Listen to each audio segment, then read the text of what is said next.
maklarohan ano bala ang plano. Tani may katumanan matuod ang nadamgo. Antong nga nagustuhan mo man mas kinigwapo.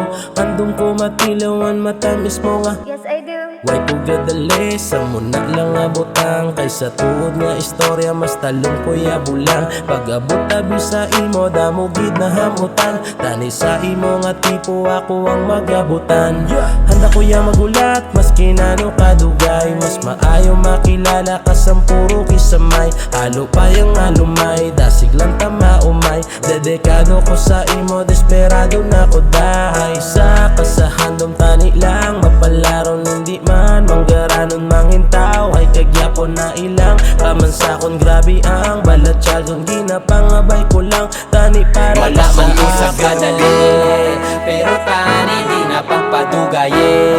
Kay base maunahan pa ko sang ibanda. Kay daw damogid abis imo nagapantasya. Tani ako na lang imo mapiliun. Dugay ko na nahulat kung san umuko sabdo. Wala man ko bugal pigado lang kung malaki. Pero kung mapasa akon ka di ko yaman babae. Promise ang mapasakon kasubong at tu'y ginaplano. Pero kaso pamangkot paano mapaamo. Sa kadamos ang nagahulat kag nagapila. Pero sa paghigugma mas labaw kuya sila. Ako nga pamatudan halini sa dughan. Relasyon nga sudlan ikaw lang ang ukdan. Kumpiyansa ko kabusman nga imo magustuhan. Kung ako sabtun man di mo paghinulsulan.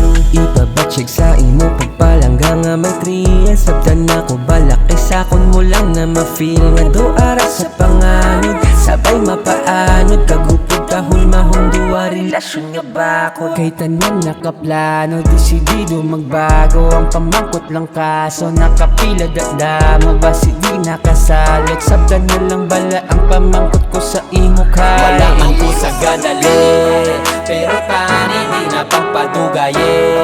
Kay base maunahan pa ko sang ibanda. Kay daw damogid abis imo nagapantasya. Tani ako na lang imo mapiliun.